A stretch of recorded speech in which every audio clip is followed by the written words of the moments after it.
Bismillahirrahmanirrahim. Assalamualaikum warahmatullahi wabarakatuh. Ternyata suaranya masih keras. Berarti nggak ada virus gitu. Innal hamdalillah nahmaduhu wa nasta'inuhu wa nastaghfiruh wa na'udzu billahi min shururi anfusina wa min sayyiati a'malina. May yahdihillahu fala mudhillalah wa may yudlil fala hadiyalah. Asyhadu an la ilaha illallah wahdahu la syarikalah wa asyhadu anna Muhammadan abduhu wa rasuluh. Subhanaka la ilma lana illa ma 'allamtana innaka antal alimul hakim. Rabbi shrah li sadri wa yassir li amri wahlul 'uqdatam min lisani yafqahu qawli. Sehat semua Pak malam ini? Alhamdulillah, luar biasa kita sehat. Tema yang diangkat pada malam ini ternyata sumbernya berbagai masalah. Ternyata manusia ketika Tuhannya adalah hawa nafsu. Jadi bukan Allah lagi Tuhannya, tapi hawa nafsu. Inilah sumber ternyata berbagai masalah di dalam hidup. Maka kepada Bapak yang dekat dengan Al-Quran, kita bongkar Al-Qurannya supaya kita bisa melihat bagaimana dahsyatnya orang-orang yang sudah Tuhan hawa nafsu, bukan Allah Subhanahu wa Ta'ala lagi. Kalau kita merujuk kepada surat yang ke-25, yaitu surat Al-Furqan, kalau lihat barisannya ada baris kedua dari bawah, ayatnya yang ke-43, itu merupakan pertanyaan dari Allah tentang orang yang Tuhannya bukan Allah lagi tapi hawa nafsu. Bunyi ayatnya adalah ara'aita manit takhoda ilaha hawahu apa anta takunu alaih wakilan. Jadi kata Allah, pernahkah engkau perhatikan orang-orang yang Tuhannya hawa nafsu? Maka orang ini susah mengendalikan dirinya, menguasai diri saja susah kalau sudah Tuhannya hawa nafsu. Yang kedua, di surat 45 Al-Jasiyah, itu garis kedua dari atas, itu menggunakan pertanyaan yang sama, cuma menggunakan aparo'aita manit takhoda ilaha wahwahu. Pernah kau perhatikan orang yang anggap Tuhannya adalah hawa nafsu? Maka kata Allah, fa'adallallahu alaihi ilmin, dia akan sesat walaupun orangnya banyak ilmu, pinter orangnya. Kenapa? Karena nanti akan wahot, telinganya tertutup, bahkan wa'ala basyun, mata juga tertutup. Maka kata Allah, "May yahdillah min ba'di afala tadakkarun." Coba siapa yang akan ngasih petunjuk kalau orang sudah seperti itu? Ternyata kalau kita perhatikan, memang setan itu sering bermainnya Pak, bermain di hawa nafsu. Sedangkan malaikat tuh di nurani Pak. Setan bermain di hawa nafsu. Sedangkan malaikat di nurani. Maka disitulah sebetulnya nafsu ini itu bisa dirubah menjadi nafsu yang positif, bahkan merupakan kebutuhan nafsu Pak. Tapi ketika sudah mendapatkan rahmat Allah Subhanahu wa Ta'ala. Makanya kalau kita lihat surat Yusuf, itu surat yang berapa Pak? Ke-12. Itu ayatnya 53, itu ada di garis paling atas, tapi sepotong atas, sepotong baris yang kedua. Allah menyatakan, wa ma ubayrun nafsi inna nafsa la amaratun bisu illa ma rahima rabbi inna rabbi ghafurur rahim. Saya tidak bisa membebaskan hawa nafsu, kata Nabi Yusuf, karena nafsu itu ada fitrahnya selalu menyuruh berbuat jahat, kecuali nafsu yang sudah mendapat rahmat Allah Subhanahu wa Ta'ala. Jadi nafsu itu kalau sudah dapat rahmat Allah itu arahnya menjadi positif. Tapi kalau belum dapat kasih sayang Allah itu selalu negatif nafsu itu. Kita lihat mana nafsu yang sudah dapat rahmat Allah. Misalnya nafsu seks. Karena manusia itu yang paling kuat apa? Nafsu makan, nafsu minum, nafsu seks. Ada orang yang nafsunya belum dapat rahmat Allah, sehingga nafsunya disalurkannya Pak sesuai dengan keinginan setan. Misalnya orang terjadi berbuat zina gitu,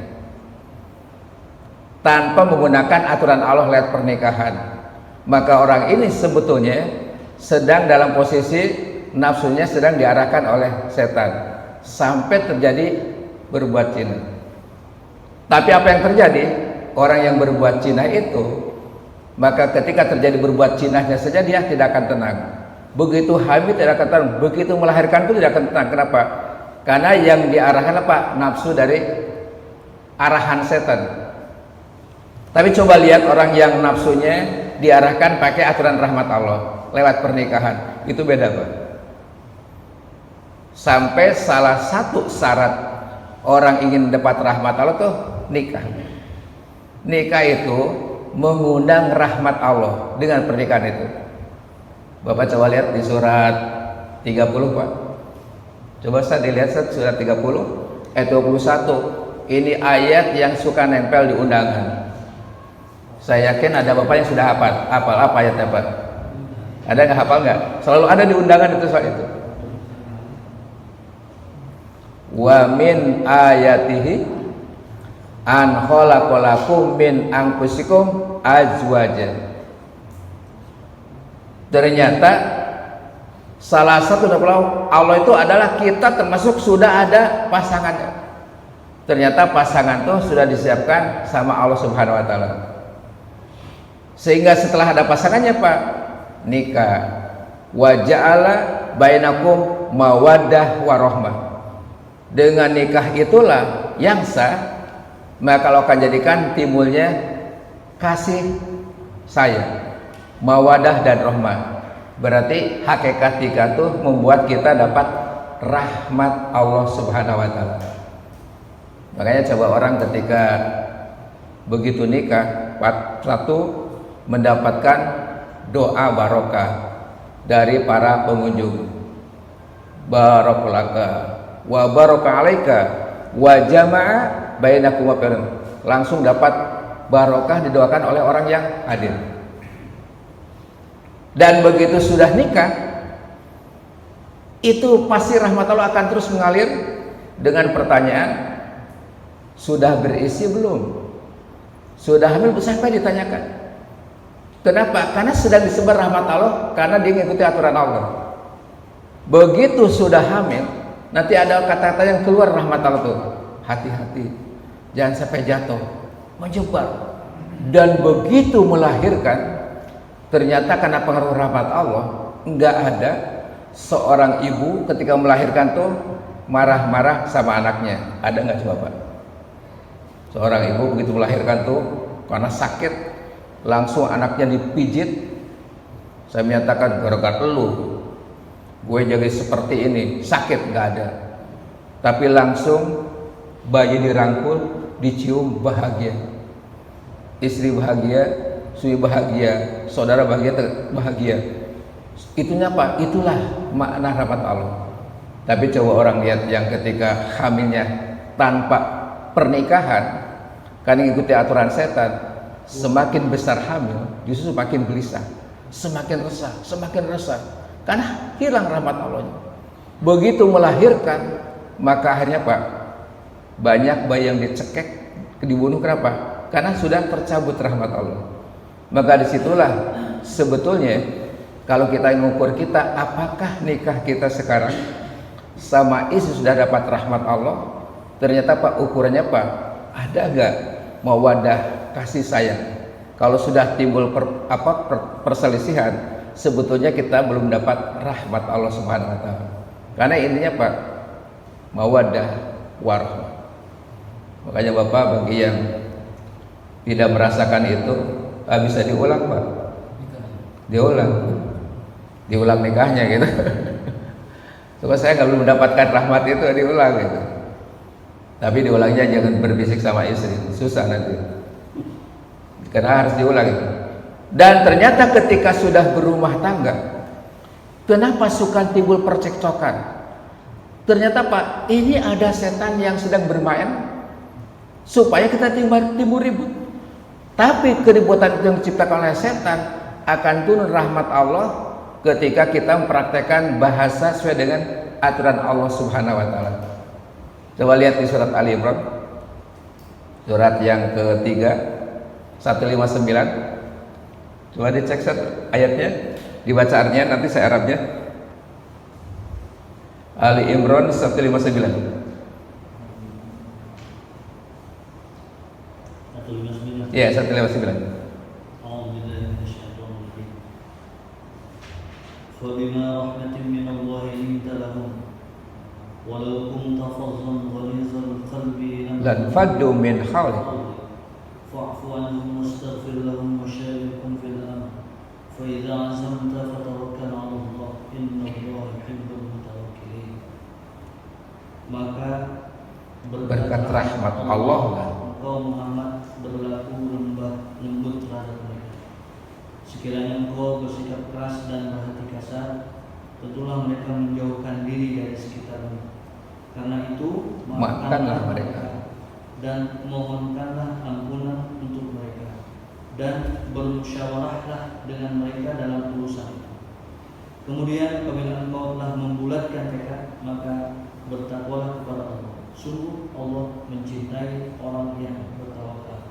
Jadi kata gitu Pak, fabima rahmatin minallahi linta lahum walau kunta faddan ghalidul qalbi lan fadu min haulik wa'fu anhum wastabir wasallu fil fa idza ajamta batawakkal Allah. Rahmat Allah turun kepada orang yang penuh kasih sayang. Makanya Bapak dalam rumah tangga, supaya rahmat Allah turun, bahasa terus bagus. Bahasa suami kepada istri, istri kepada suami, orang tua kepada anak, anak kepada orang tua. Karena Pak, timbulnya justru adab Allah pengaruh bahasa. Jadi disitulah makanya penuh kasih sayang itu Pak akan menumbuhkan rahmat Allah. Karena kata Allah sifatnya keras, kasar, sekelilingnya tidak akan betah. Lihat seorang bapak yang keras kasar, anak gak betah. Lihat seorang suami yang keras kasar, istri gak betah. Atau lihat seorang istri yang bawaannya keras kasar, suami gak betah, anak gak betah. Kenapa? Karena di situ ada unsur setan bermain. Tapi begitu lembut, setan susah mentak-atik. Karena setan itu ternyata selalu memprovokasi itu Pak dari bahasa. Itu berdasarkan surat 17 itu surat Al-Isra ayat 53. Setan ngadu domba itu lewat kata-kata, lewat bahasa itu. Coba dilihat Pak. Jadi ngadu dombanya lewat bahasa kasar salah, itu artinya bukan masalah itu.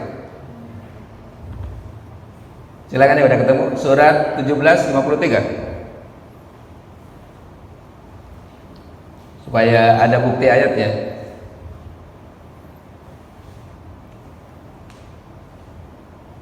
Ada Pak, silakan Pak. Ada 3 orang yang baca biar mewakili. Wa qul li'ibadi yaqulu allati hiya ahsan. Hiya ahsan. Inna syaitana yanzagu bainahum. Inna syaitana kana lil insani aduwwan mubin. Dan katakanlah kepada hamba-hambaku, hendaklah mereka mengucapkan perkataan yang baik dan benar.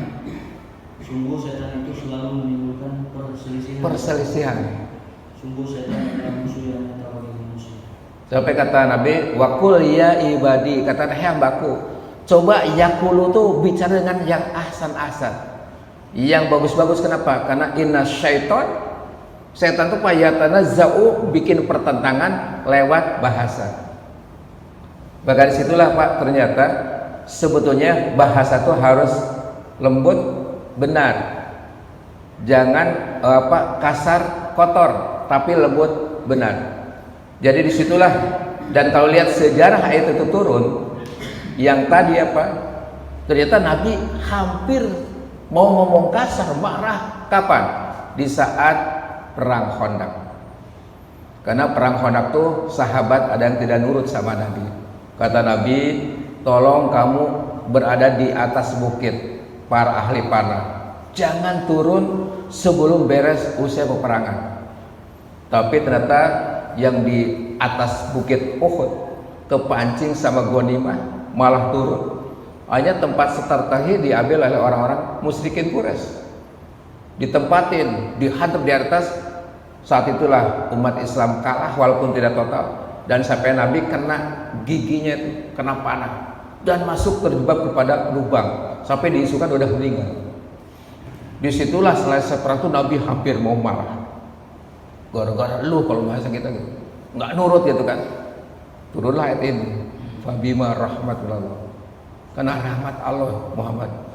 Engkau bilang, kalau semakin kasar malah hilang nanti sahabat gak ada. Pak, udahlah maafkanlah gitu. Wastagfir, mohon ampun karena mereka melanggar aturan. Wasawir, musyawarah lagi. Ya, kalau sudah kuat tekad, udahlah serah pada Allah. Karena kemenangan itu adalah izin Allah Subhanahu wa taala. Maka disitulah Pak, ternyata memang sumber masalah apa? Dari masalah bahasa. Maka bahasa supaya terbimbing, supaya rahmat Allah turun, kita harus banyak menyimak Al-Quran. Karena di Al-Quran itu banyak metode, cara untuk menyambut rahmat Allah supaya turun. Coba lihat di surat 7. Surat 7 itu Al-A'raf. Kalau barisnya baris yang kelima dari bawah, itu ayat yang ke-204. Surat Al-A'raf itu metode supaya kita mendapatkan rahmat Allah di dalam hidup. Silakan, yang udah ketemu.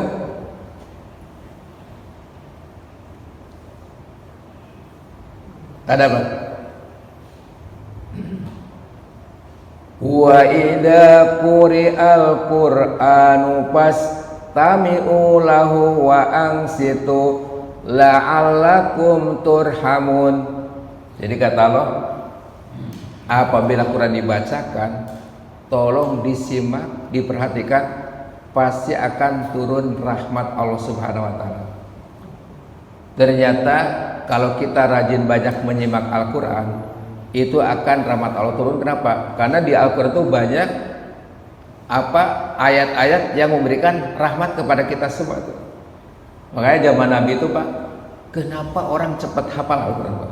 Zaman Nabi, setiap ayat turun, sahabat dengar bisa langsung hafal. Kenapa? Saking konsentrasinya mendengar ayat yang dibaca oleh Nabi.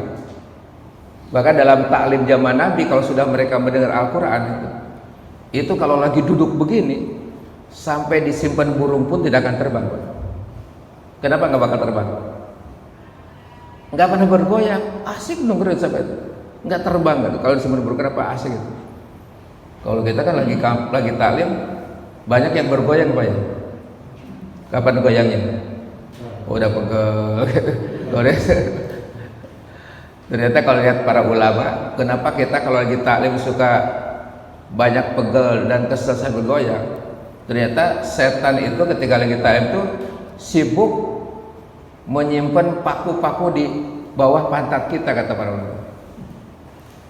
Kalau yang kedua setnya Pak, sibuk menyebar tepung, disebarkan. Makanya kalau sudah baca Al-Quran itu kenapa ngantuk? Ngantuk gitu. Ngantuk. Coba Bapak tadarus, kuat berapa, satu kali tadarus kuat berapa lembar itu? Cepat. Makanya Bapak kalau susah tidur, obatnya apa? Bacalah Al-Quran, tidur. Saya itu dulu ketika anak masih kecil, setiap anak mau tidur baca Al-Quran, langsung tidur Pak. Nanti dengar tuh bisa gitu tuh. Ternyata kalau lihat bukan anak kecil, bapak-bapak juga kalau diajak Al-Quran sampai terusan tidur juga. Kenapa? Karena Pak di situ Pak setan tuh berusaha kita supaya Pak jauh dengan Al-Quran. Makanya dibikinnya Pak kita paling suka berat untuk baca Al-Quran. Itulah makanya rahasianya kenapa baca Al-Quran harus ta'awud dulu, berlindung. Karena ada setan yang suka menghalangi itu. Fa idza qara'tal Qur'an, maka dibaca apa? Fasta'id billah minasyaitonir rajim. Berlindung pada Allah dari godaan setan yang terkutuk. Kenapa? Karena setan mengganggu supaya kita tidak baca Al-Quran, karena akan turun rahmat Allah. Makanya jangan heran Bapak kalau diperhatikan ada orang ketika ngaji baru tahun aja udah nguak. Pernah Bapak lihat orang baru tahun sudah nguak?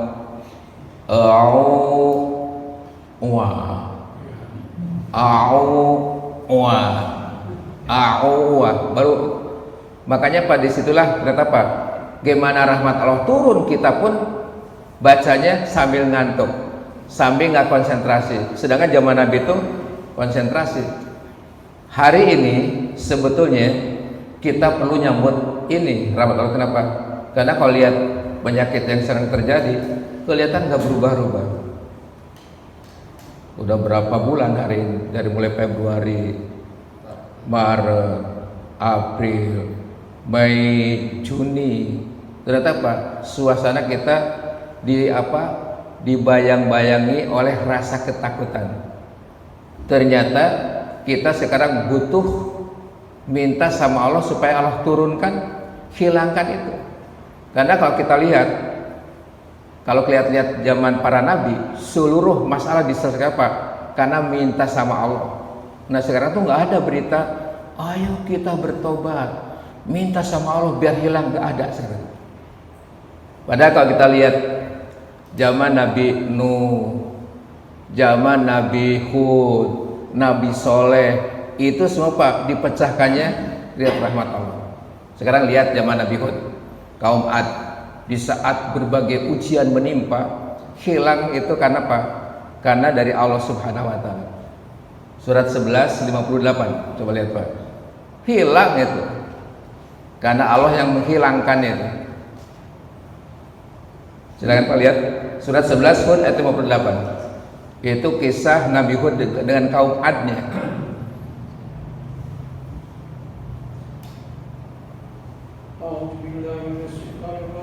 Artinya Pak, biar nanti saya Arabnya, biar agak cepat. Dan ketika azab kami datang, kami selamatkan Hud dan orang-orang yang beriman bersama dia. Dengan rahmat kami selamatkan pula mereka di akhirat dari azab yang berat. Jadi ketika azab Allah datang, maka selamatkan Nabi Hud bersama orang beriman dari siksa dunia juga dari azab Allah yang menimpa itu. Itu kaum Nabi Hud. Yang kedua sekarang kaum Nabi Soleh, namanya kaum Samud. Itu masih di surat 11 ayat 66-nya. Coba lihat Pak, masih surat Hud ayat 66-nya.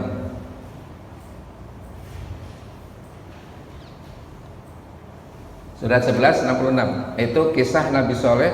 Itu pun diberikan ujian sama Allah, Pak, hilang karena Allah yang memberikan, yang menghilangkan.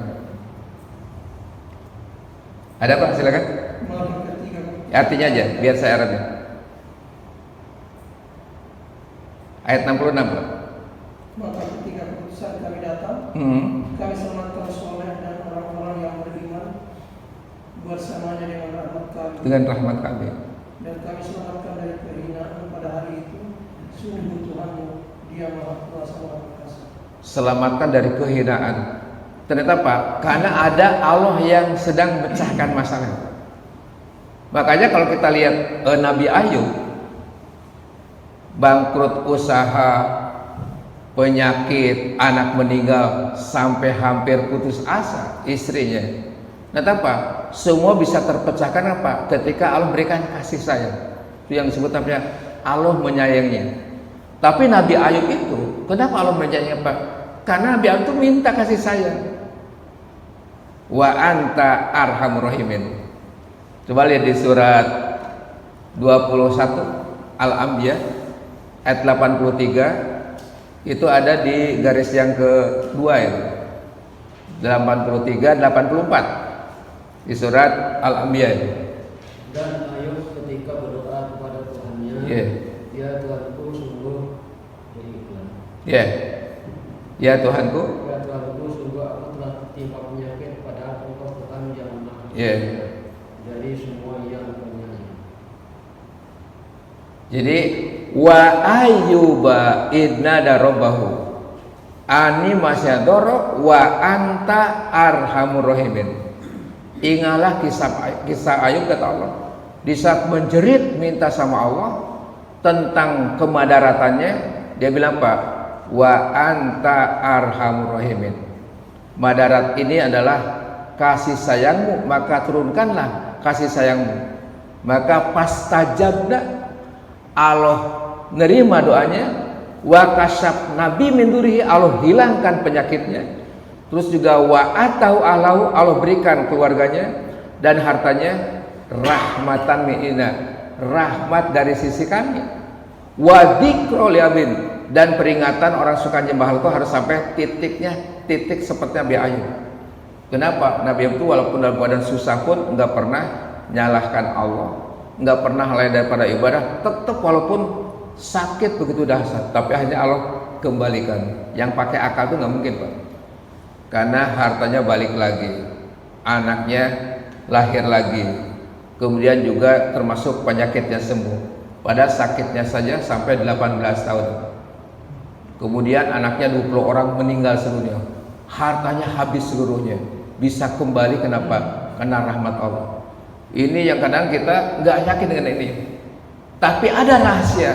Kenapa Nabi Ayub dikembalikan? Karena ketika diuji punya kekayaan tuh nggak pernah sedih. Kenapa? Saya udah pernah jadi orang kaya. Karena orang kaya. Dan ketika kayanya Pak derma, di uangnya dibagi kemana-mana. Nah sekarang diambil, udah pernah jadi orang kaya. Saya sakit 18 tahun, udah pernah sehat. Berapa banyak sehat? Kan 18 tahun dari usia 60 tahun itu berapa kali kita sehat tuh? Sedangkan saya cuma 18 tahun, udah pernah sehat lama, menikmati kesehatan. Saya punya anak 20, tiba-tiba anak mati, udah pernah punya anak, jadi nggak jadi masalah. Tapi akhirnya Pak, dikembalikan seluruhnya. Itulah ternyata hari ini butuh seperti itu. Tapi syaratnya semua akan terjadi kalau manusia digiring mentaati Allah dan Rasul. Coba lihat di surat Ali Imran, Pak. Surat Ali Imran ayat 132 itu garis paling bawah dari halaman Al-Quran. Ali Imran 132.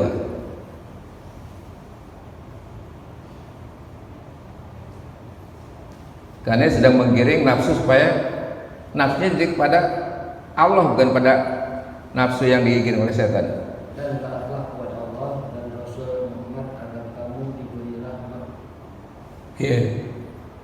Jadi kalau hari ini kita, rumah kita, masyarakat kita, bangsa kita belum dapat rahmat Allah, jangan-jangan kita taat Allah dan Rasul itu belum sempurna, Pak. Karena kata Pak, wa atiullah wa rasulah la'allakum turhamun. Taatilah Allah dan Rasulnya, baru akan dapat rahmat Allah Subhanahu wa ta'ala. Bagaimana aplikasi rahmat Allah dalam kehidupan? Itu di surat yang ke-9 At-Taubah ayat 71. Itu baris ke-7 dari bawah itu. Surat ke-9 At-Taubah. Di situ ada rincian cara taat, tuh ada rinciannya gitu. Sampai ke titik taat tuh ada rinciannya gitu. Silakan, Pak. Dan orang-orang yang beriman dan berkerukuan, sebagian mereka menjadi penolong bagi sebagian yang lain. Mereka menyuruh berbuat yang ma'ruf dan mencegah dari yang munkar, melaksanakan sholat, menunaikan zakat, dan taat kepada Allah dan Rasulnya. Mereka akan diberi rahmat kepada Allah SWT. Sungguh Allah Maha Perkasa lagi Maha bijaksana. Wal mu'minuna wal mu'minat, syaratnya imannya harus betul, baik laki-laki atau perempuan, imannya harus betul. Terus ba'duhum awliya ba'din, yang satu yang lain harus saling tolong menolong. Dengan cara apa? Wa ya'muruna bil ma'ruf wa yanhauna 'anil munkar. Perintah berbuat baik, larang berbuat mungkar. Kemudian juga wa tuqimus shalah, maka tegakkan salat, juga zakat, juga termasuk Pak wa ati Allah wa Rasul, baru ulaika sayarhumullah, itu yang dapat rahmat Allah Subhanahu wa taala. Ternyata di situ Pak, syaratnya kita harus setelah punya iman tuh Pak, saling bantu-bantu. Hari ini kita dicek apakah kita di Indonesia itu dalam posisi susah seperti ini sudah berjalan nggak? Saling membantu dengan suruh berbuat baik, larang berbuat mungkar. Cek lagi sholatnya, cek lagi zakatnya, janjian zakat belum sempurna, dan cek juga ketaatan. Itulah sampai Allah menggunakan pasti pakai sin sayarhamullah, Allah akan berikan rahmat kasih sayang. Maka disinilah Pak ternyata kita butuh itu hari ini, butuh itu yang dibutuhkan. Karena apa? Karena kalau sudah rahmat Allah tentu akan mudah. Karena semua kebaratan itu semua karena Allah mengilakan, bukan karena usaha kita. Usaha kita tuh karena apa? Nggak kena sasaran. Coba lihat di surat Yunus Pak 107, Allah yang memecahkan masalah itu. Usaha kita tuh belum tentu secepat izin Allah Subhanahu wa taala. Surat ke-10 107 Pak.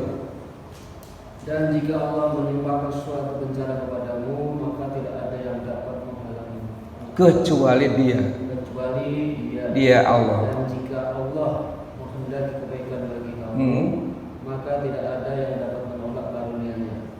Dia memberikan kebaikan kepada siapa saja dan yang Dia kehendaki di antara hamba-hambanya. Dia Maha Pengampun, Maha Penyayang. Jadi kata gitu Pak, wa iyam saskalu bidurin fala kasifalahu illa huwa. Kalau saya memberikan kemadaratan, kesusahan, nggak bisa hilang kecuali Pak hanya Dia, Allah. Tapi wa iyam saskalu bi khairin, kalau saya berikan kebaikan, fala radda li fadli, nggak ada yang bisa nolak kebaikan. Karena yusibi wa yasa, Allah berikan pada yang Allah kehendaki. Karena Allah itu yang lebih tahu. Maka hari ini sebetulnya harus ada ucapan dari orang yang punya pengaruh dan punya orang yang punya kemampuan untuk mempengaruhi orang banyak. Harus diucapkan sekarang Pak, jangan-jangan kita kurang minta sama Allah. Harusnya kan banyak, ya arhamar rahimin, ya Allah pemberi rahmat, berikanlah rahmat kepada kami. Itu harus ada, karena kalau itu tidak ada, berarti kita semua seolah tidak butuh sama Allah Subhanahu wa taala.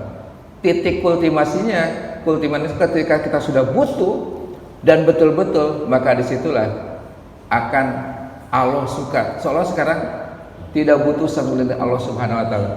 Maka ucapan takbir kita itu harus dibuktikan dalam amal. Ketika Allahu Akbar, Allah Maha Besar. Besarkah Allah di waktu di kantor? Besarkan Allah waktu di pasar? Besarkan Allah, apakah besar Allah ketika di parlemen? Besar Allah ketika, atau Allah itu hanya ada di masjid, di musola ta'lim saja? Kenapa? Banyak Allah itu apa? Dikelas-kelaskan oleh kita, dipersulit, bahkan dikurung Allah itu, tidak bisa bergerak itu. Itu yang harus kita rubah supaya kita mendapatkan kasih sayang. Bapak dan Saudara sekalian, itulah renungan pada malam ini untuk menggiring supaya kita Tuhannya Allah berhawa nafsu Pak. Maka nafsu kita harus diarahkan oleh rahmat Allah. Dengan cara apa? Yaitu Pak, man khofa maqama rabbih. Hanya orang yang takut pada Allah baru wanahan nafsi, akan tertahan nafsunya. Kalau orang sudah takutnya kepada Allah. Katanya sudah nggak takut sama Allah, apa susah hawa nafsu itu.